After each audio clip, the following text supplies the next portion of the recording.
ito tablado, maging ang mga police officers, mga opisyal ka-coffee ng Philippine National Police o ng PNP na involved sa illegal na droga, abay, tinabla na ni Pangulong Bongbong Marcos, kinasuhan at ang iba ay nakulong. Dapat lang. O yan ang sinasabi ninyong weak leader, nagpapakulong ng mga opisyales ng Philippine National Police. Nako, itong mga involved dito sa kalokohan na ito, kaya hindi nasasawata Hindi na i-end itong problema na ito sa droga dahil may mga tiwaling pulis na nagpapakasasa at nagpapakayaman lang para sa pansariling interes. Hindi sila umubra dito kay PBBM. Kung inyong matatandaan, isa rin sa major move ni Abalos ng Department of the Interior and Local Government, ito yung pagsasala sa mga generals, not only the generals, yung mga high-ranking officials ng Philippine National Police, chinek yung kanilang credentials, ni-review yung kanilang credentials at yung mga allegedly may kaugnayan sa illegal na droga, mas tiningnan palalo at sinampahan niya ng kaso ang ilan sa mga high-ranking officials. Kasama na po dito yung mga umaabuso sa kapangyarihan sa pagiging pulis sa ilang mga operations. Nako, hindi kayo umubra. Sa balita ng GMA News Online, Marcos says 177 NCR cops facing drug raps. NCR lang po yan Tumataginting na po na 177 na pulis po sa NCR ang sinampahan po ng kaso na may kaugnayan sa illegal na droga. Sabi po ni Pangulong Bongbong Marcos, ngayong Martes lang po yan na 177 po na police officers ang sinampahan po ng drug-related offenses. Dito lang po yan sa Metro Manila. Sa ilalim po ng kanyang administration lang hiwalay pa po dyan yung mga nasampahan during the administration of former President Duterte. Diba? Kasi during the term of Duterte, may mga sinampahan din naman talaga ng mga officials, Pero ongoing yung mga pagdinig. Pero under this administration alone, 177 na po, NCR pa lang yan. Ano pa yung sa ibang probinsya? Alam naman natin na kung minsan nadadala ang ating mga opisyal at syempre, hindi natin maaaring pabayaan yan. Kaya ang nangyari, 177 police officers were charged with drug-related offenses including the planting of evidence. Yun Actually, isa ito sa mga reklamo, hindi naman lahat, yung nagtatanim ng ebidensya para madiin yung allegedly suspect nila. Diba? Unlawful arrest, yun, hindi ba katarungan na pag-aresto o labag sa batas sa pag-aresto, at ang excessive violence, dito lang po yan sa NCR, yung ginagamit yung pagiging pulis, ginagamit yung pagdadala nila ng mga armas para mga abuso ng mga simpleng individual. Yan po ang naging mensahe ni PBBM sa isa pong video. We are now pursuing 151,818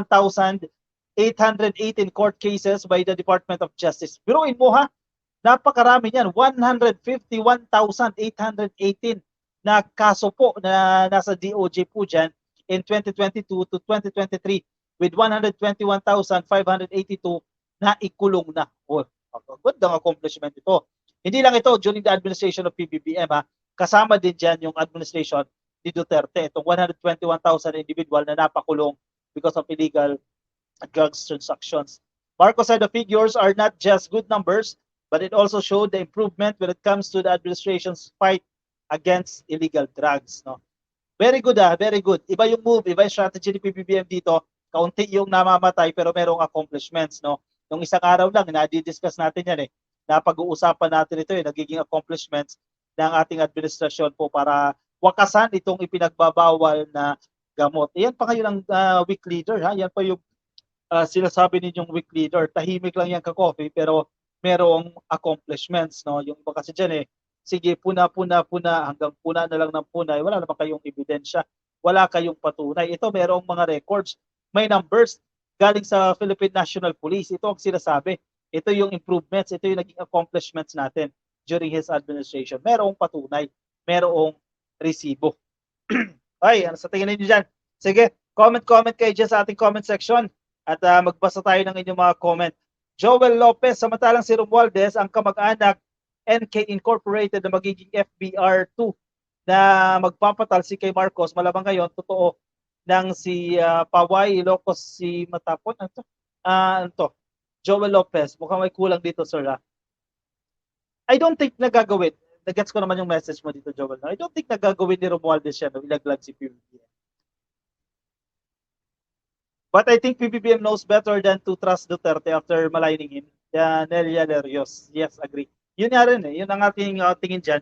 Sige, pwede naman yan. Siyempre, sa pag-uusap nila kung kailan man po naka-schedule yan, kung next week man po yan, ito pag-uusap ni PBBM at ni Duterte, definitely may mga masasabi dyan si Duterte, no?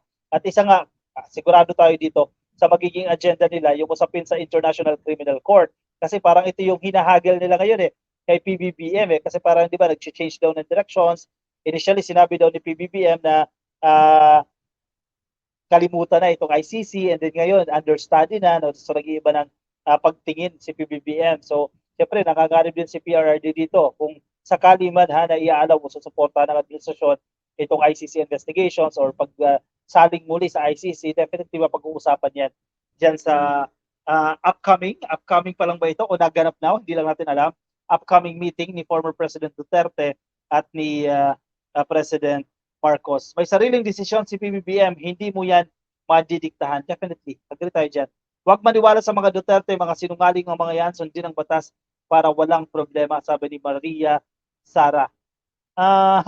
Antabay tayo ka coffee kung ano magiging changes yan. Hindi pwedeng babae presidente kasi madaling matukso ang lalaki, ang padre de pamilya, ang babae ay nagkasada, hindi ang lalaki. Parang sige. Medyo Eduardo Saure, medyo ano ito, marami ang tataas ng kilay, no? Kasi maraming magagaling din na babae, no? Hindi naman lahat ka coffee, no? Maraming mahuhusay na babae. And in the first place, karapatan din po nila tumakbo ng anumang position yan, no? Kasi na-deprive sila for the longest time, and then this time binibigyan na sila ng opportunity. But again, demokrasya pa rin po yan. Let the public decide. Hayaan natin na magdesisyon ang taong bayan kung sino ang gusto nila, no? Sana maging maganda ang laban sa 2028 presidential elections, no? At maboto yung magpapatuloy sa mga programa ni PBBM. Kasi wala pa tayo sa kalahati ng termino ni PBBM, marami ng accomplishments. Sana magtuloy-tuloy pa po ito. Kasi yung mga investment pledges lang Actually, yung iba, confirmed investment na hindi mo pa mararamdaman ngayon yan. Sige, medyo may matataas pa yung presyo ng bilihin kasi sineset up pa Inaayos pa yung mga infrastructure projects na eventually magiging resulta nito ay contributions doon sa efficient flow ng goods na mas mura na yan, etc. etc. So antabay lang tayo. Huwag mong maliitin ang babae, Andre Vallena, exactly, no? Siguro nagkamali lang kanina yung isang netizen, no, na nag-comment, no? Equal rights ang ibibigay natin at karapatan din nila yan. Rosario Bautista, you are right, ka-coffee, my core advisor si PBBM, kaya he'll just listen but not follow FPR. Definitely po, matibay yan. No, Sara Duterte don't have enough experience, sabi ni Cherry Pacey. Pwedeng maging batayan, no, itong experience, no, pero pagiging babae, definitely hindi, no. Ikaw na lang ka-coffee ang presidente kaysa si Sara. Kuya Ner naman wala ka tayong pera, wala ka tayong resources hindi ka tayo makatakbo ng barangay kagawad. Presidente pa, pero definitely joke lang yan, no? Parang mahirap na magtiwala, Lori Mamawag, definitely.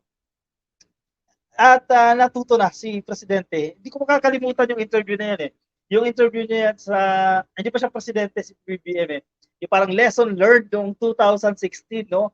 Kasi parang na-traidor talaga siya. Napakaraming betrayals ang naganap dyan. Malaki yung natutunan ni PBBM during the 2016 vice presidential race, no? Kasi ang daming tumalikod sa kanya kaya natuto na yan. Hindi na nila maiisahan yan. Kung kanino nagmula ang salitang tambaluslos ay siya mismo ang tambaluslos sa Ilocano, Butilaw, sabi ni Flor Bagaw. Rogelio Tabayoyong, ang liwanag ang sabi ni PBBM na ang hukuman natin ang maayos gumagana kaya walang karapatang makialam at this time. Rogelio Tabayoyong, exactly. Gumagana ang ating justice system. Kaya nga nagiging route nila dito. Actually, tingin lang naman natin ito, no? At saka base din sa pagbabasa-basa natin. Ang nagiging route nito, yung mga kaalyado ng ICC, kasi definitely ang ICC prosecutors, ang mga ICC investigators, hindi naman talaga pwedeng pumasok dito ng Pilipinas yan at magsagawa sila ng mga investigations, no? So ang ginagawa nila dyan, syempre pupunta dito siguro sa tourist or may ibang purpose ang kanilang declaration, no?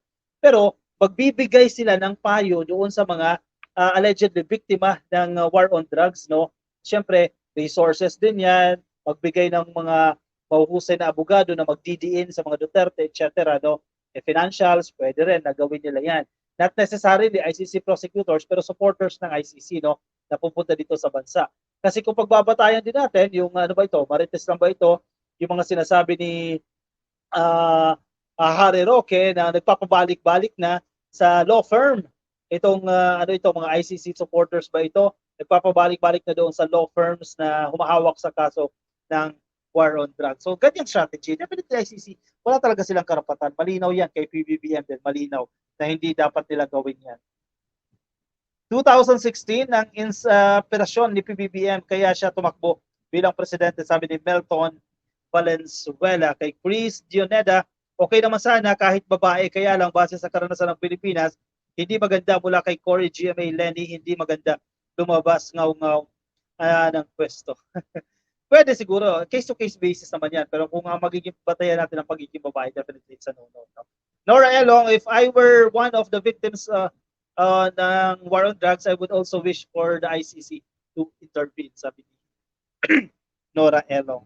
Anyway, sige, comment lang dyan sa ating comment section. Basahin natin yan. Be friendly lang sa comment section sa Coffee, no? Para wala tayong masasaktan din kahit pa paano. No? As much as possible, let's control our temper, our attitude, yung ating decorum dyan sa comment section. No? Para medyo friendly yung ating conversation dyan. Kung nasa Facebook po kayo, hindi pa kayo naka-follow sa ating Facebook page, yan, click lang po yung follow at i-click lang po yung like dyan sa Facebook. Yan yung nasa taas.